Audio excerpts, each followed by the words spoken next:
Sababu shetani mpaka wakati ule alikuwa anawatumikisha wanadamu akitumia silaha ya kifo. Na Yesu sasa ametokea katika kipindi hicho. Anaishi katika kipindi hicho. Na kama nilivyotangulia kusema, mpaka wakati ule dunia ilijulikana ndio nyumba ya shetani. Shetani ndiye anaitwa mungu wa dunia hii. Alijulikana kama mtawala wa dunia. Na ndio maana tunamsikia akimwambia Yesu, nitakupa kila kitu, nitakupa vyote, lakini kwa sharti moja tu, maana mimi ndio mtawala, mimi ndio mwenye kila kitu hapa duniani, na ninampa kila mtu kama ninavyotaka mimi nimpe, ila sharti lake ni moja tu, huyo mtu anisujudie, na wewe ukitaka nikupe nisujudie. Alikuwa anazungumza kwa mamlaka aliyokuwa nayo. Kumbuka mwanadamu ndiye aliyekuwa mtawala wa dunia. Mbingu ni mbingu za Bwana, lakini nchi amewapa wanadamu. Lakini mwanadamu akapoteza utawala wake kwa kumuasi Mungu. Kwa hiyo tayari utawala ukaangukia mikononi mwa shetani. Toka wakati huo shetani ndiye akawa mtawala. Shetani ndiye akawa miliki.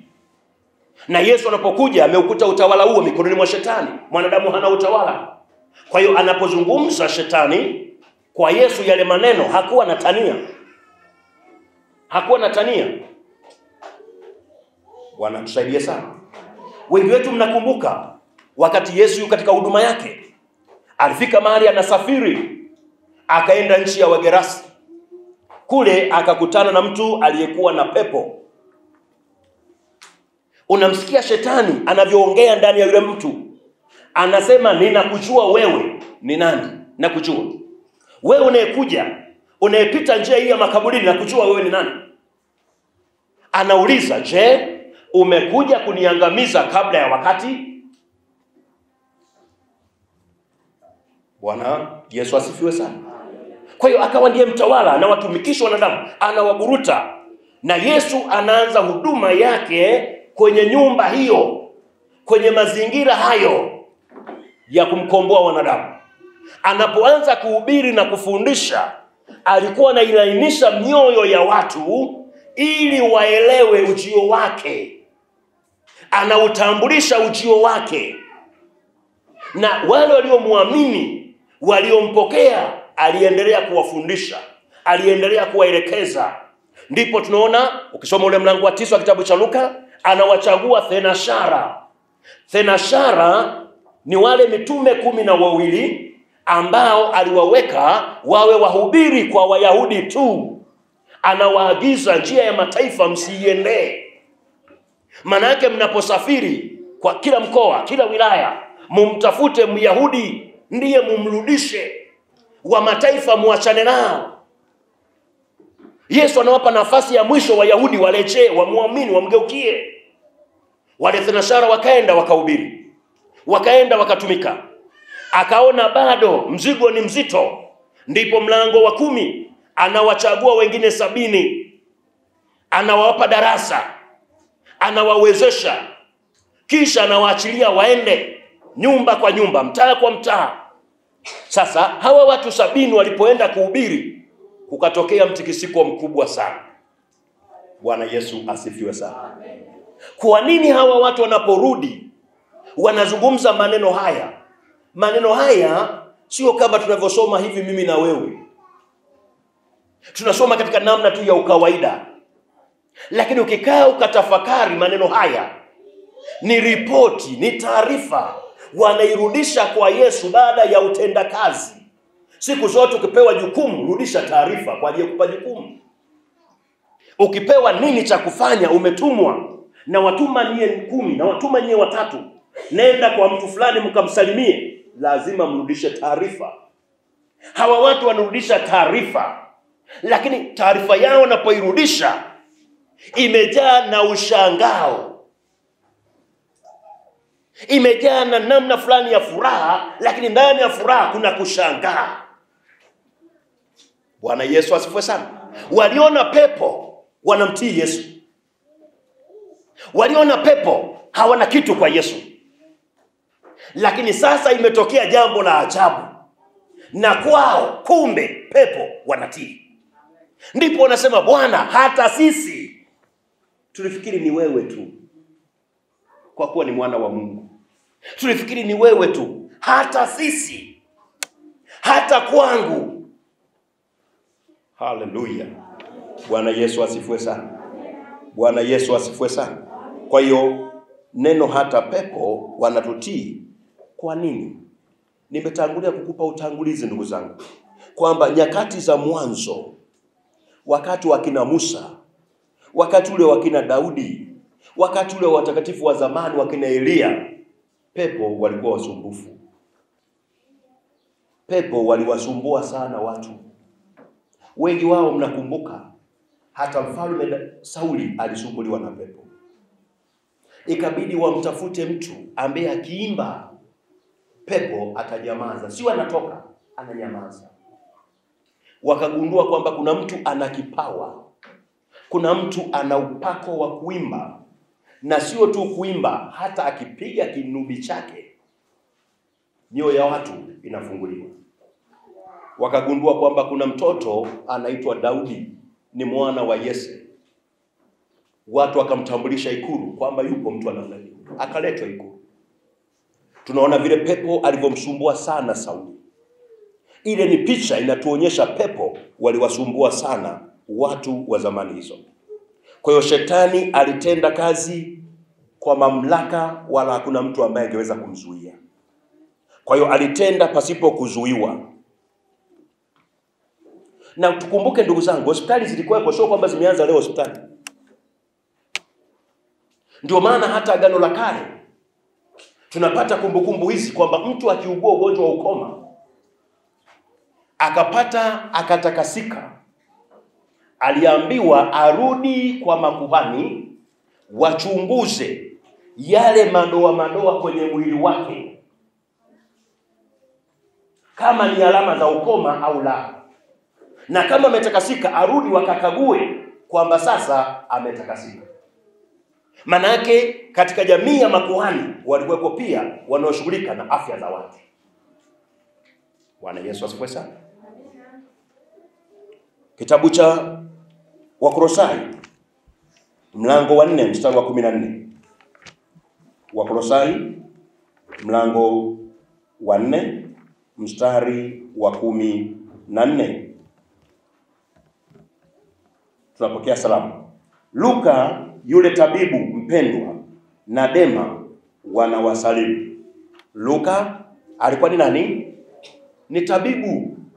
Ndio Kiswahili chetu cha Kiswahili cha hapo mwanzo. Tabibu, leo tutasema daktari. Kwa hiyo Luka alisomea udaktari. Luka alikuwa ni tabibu. Kwa hiyo hospitali na madaktari walikuwepo. Tusingesoma maneno haya kama madaktari wasingekuwepo. Yesu anatoa habari ya mtu aliangukia katikati ya wanyang'anyi, wamempiga nusu ya kufa. Alafu Msamaria mwema anapita ile njia, anamuokota. Ni kama leo hii tunasema mtu gari usiku limempitia, limemgonga, hajapata msaada na ameachwa hapo. Dereva yule hakuwa na huruma, alikuwa kama amegusa tu kisiki fulani, lakini kumbe ni uhai wa mtu. Inapita asubuhi, wengi wamepita ile njia, wanamwacha, wanaogopa kesi za polisi, trafiki kesi. Anapita mtu mmoja na muafanye huduma. Maandiko yanasema akampeleka nyumba ya wageni. Nyumba za kutunza wageni ndio leo tunaziita hospitali.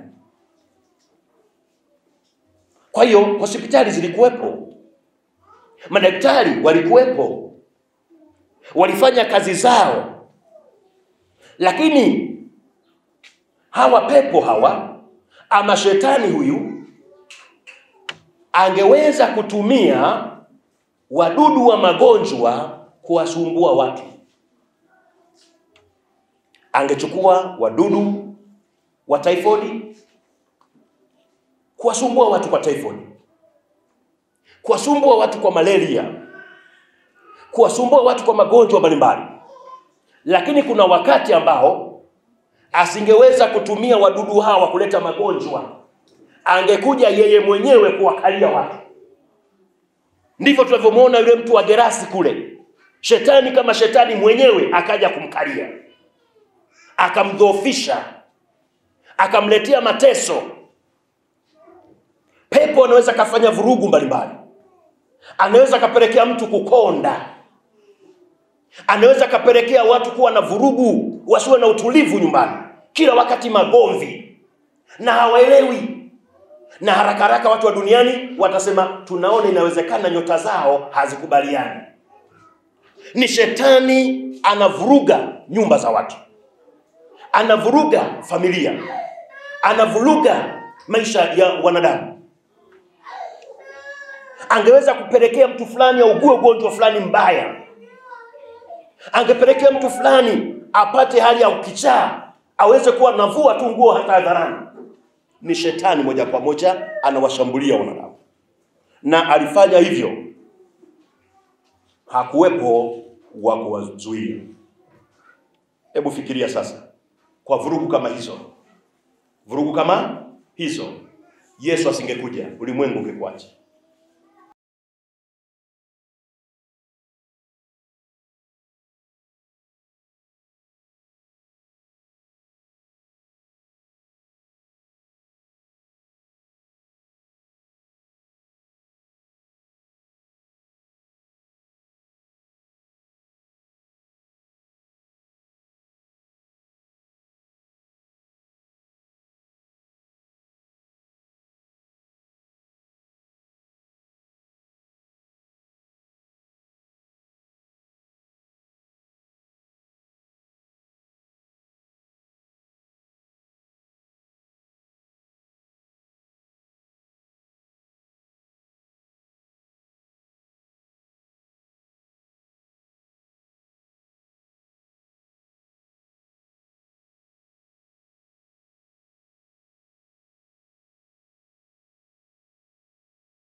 Wakati Yesu anakuja duniani,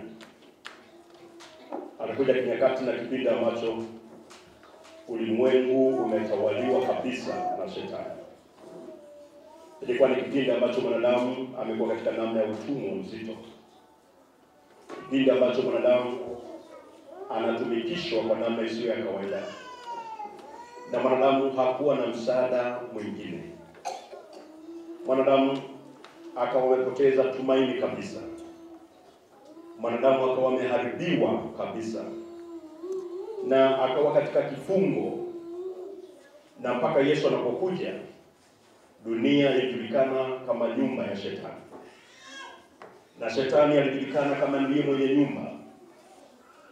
Na ndio maana Yesu anasema mtu mwenye nyumba anapolinda nyumba yake, huyo mwenye mali, vitu vyake ni salama. Alikuwa anamlejelea shetani, akimwita ndiye mwenye nyumba. Lakini mtu mwenye nguvu kuliko yeye, anasema akimwendea atamfunga. Mtu mwenye nguvu kuliko yeye, alikuwa anazungumza Yesu kwamba yeye ndiye mwenye nguvu. Na ndio maana unabii mwingi wa manabii walipozungumza nyakati za kuja kwa Kristo, zilikuwa ni nyakati za kufurahisha sana. Walitamani mno kuziona nyakati hizo. Walitamani mno hayo mambo wanayoyaona katika roho yangetendeka na kutokea kipindi chao. Lakini walionywa, wakaambiwa sio kwa ajili yao, lakini kuna kizazi kinachokuja, nyakati ambazo zinakuja, kizazi ambacho kimeandikiwa. Isaya anasema kizazi hicho anachokiona mbele, alikuwa anaona ni kama mbingu mpya na nchi mpya. Yaani alikuwa anaona ni kitu cha tofauti kabisa. Bwana Yesu asifiwe sana. Mika anasema kwamba zamani hizo zitakapotokea, ndipo watasema mtu huyu ndiye tuliyekuwa tunamngoja. Mtu huyu ndiye amani yetu. Mwashuri anapokuja kwenye mipaka yetu, tutamuondokea. Kwa hiyo walikuwa wanatazamia tumaini. Lakini kabla ya hapo ilikuwa ni utumwa mzito. Wanadamu walitumikishwa kwa namna mbalimbali. Wanadamu walifanyishwa utumwa wa namna ya kutisha. Shetani kupitia vitendea kazi mbalimbali aliwaumiza sana wanadamu. Aliwaburuta sana wanadamu. Na wengine aliwaua pasipo tumaini lolote. Na hata waliopata neema ya kumjua Kristo, walikuwa wanaishi katika namna ya utumwa fulani. Na ndio maana hata wanapokuwa wanakaribia kuondoka, wakijua kwamba sasa tunaondoka duniani, walihisi ya kwamba ni kama wanapotea. Ndio maana ukisoma maandiko yanasema ninakwenda nchi ya giza. Nakwenda mahali ambako wengine hawataniona. Nakwenda ambako mwili wangu unaenda kuliwa na mabuu kabisa. Lakini tunaona Yesu alipokuja, hawa watakatifu hawa sasa wamebadilika. Wanasema kuishi ni Kristo na kufa ni faida.